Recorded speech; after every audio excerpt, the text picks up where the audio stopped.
नमस्ते बच्चों, ग्यारहवीं वाले स्टूडेंट सभी का गुड मॉर्निंग। मैं सिद्धि विद्यालय से आप और आपका अभिभावक का हार्दिक स्वागत करता हूँ। वही है, दूसरा लेसन है, उसमें अधः सीमा बिंदु, ऊर्ध्व सीमा बिंदु, अधः सीमा, ऊर्ध्व सीमा, इसके ऊपर से एग्जाम्पल मैं समझाना चाह रहा हूँ। यदि अधः सीमा बिंदु आपको ज्ञात करना हो तो संबंधित वर्ग की ऊर्ध्व सीमा मूल्य, संबंधित वर्ग की ऊर्ध्व सीमा मूल्य प्लस उनके तुरंत ऊपर के वर्ग का अधः सीमा मूल्य बटे में 2। इसमें आपको अधः सीमा निकालना हो तो मध्य मूल्य प्लस 1/2, अधः सीमा निकालना मध्य मूल्य माइनस 1/2 वर्ग लंबाई। अधः सीमा बिंदु निकालना हो संबंधित वर्गों के अधः सीमा बिंदु प्लस उनके तुरंत ऊपर के जो वर्ग है उसका अधः सीमा बिंदु। अधः सीमा बिंदु और ऊर्ध्व सीमा बिंदु दोनों में अलग है। ऊर्ध्व सीमा बिंदु आपको निकालना हो तो संबंधित वर्ग का ऊर्ध्व सीमा मूल्य, संबंधित वर्ग का ऊर्ध्व सीमा बिंदु, ऊर्ध्व सीमा हो तो ऊर्ध्व सीमा मूल्य बिंदु का मूल्य बराबर, और प्लस उनके तुरंत ऊपर के वर्ग का अधः सीमा का मूल्य।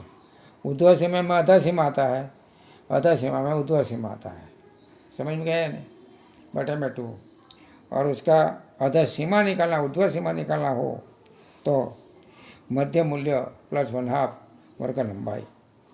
तो इस तरह से आप अधः सीमा बिंदु, ऊर्ध्व सीमा बिंदु, अधः सीमा, ऊर्ध्व सीमा, ये आपको ख्याल होना चाहिए। उसका 1 मार्क में पूछते हैं, सूत्र कभी कभी पूछते हैं या तो एग्जाम्पल पूछते हैं। अभी मैंने उदाहरण 1 का एक एग्जाम्पल दिया हुआ है, उसके नीचे का उदाहरण 1 जो अधः सीमा ऊर्ध्व सीमा ज्ञात किया ने, उसका जो एग्जाम्पल है नीचे का, ये नीचे का एग्जाम्पल लिया है। एग्जाम्पल लिखने में बहुत बड़ा चाहिए, इसलिए मैंने डायरेक्ट आंसर दिया है। लेकिन इसके पहले मैं आपको समझाता हूँ कि भाई संख्या बड़ी हो तो उसको, जो सिंगल संख्या जैसा नहीं है, ये डबल संख्या है, तो इस टाइप की डबल संख्या हो तो उसका पहले वर्ग तय करना पड़ता है। ये वर्ग तय करने में कि न्यूनतम संख्या और अधिकतम संख्या, अधिक से अधिक कितनी है, न्यूनतम कितनी है। तो इस जो एग्जाम्पल है उसमें अधिक से अधिक 57 है और कम से कम 27 है। तो 57 में 27 घटाव करेंगे तो 30 आपका आएगा, એટલે R बराबर 30, R बराबर 30। दूसरी बात है, वर्ग लंबाई निकालना हो तो R बटा K।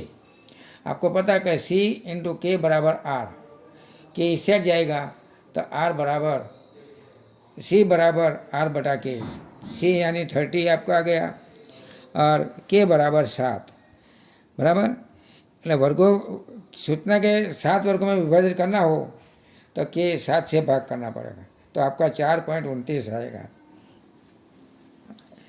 C बराबर 4 अथवा C बराबर 5, ये दोनों के बीच की संख्या है। अगर C बराबर 4 ले तो C के बराबर R, विस्तार कितना आएगा, विस्तार कितना आएगा 4 गुणा 7, 4 गुणा 7 28। के का मान कितना है, R का मान 30, R का मान अपना कितना है 30, तो ये कम हो गया। तो C बराबर 5 लेंगे तो 4 गुणा 5 20 आ गया ना आपका, 5 गुणा 7 35 आ गया ना। तो R का मान अधिक हो, एक अधिक आया, इसके नज़दीक की संख्या कौन सी है वो मूल्य लेना।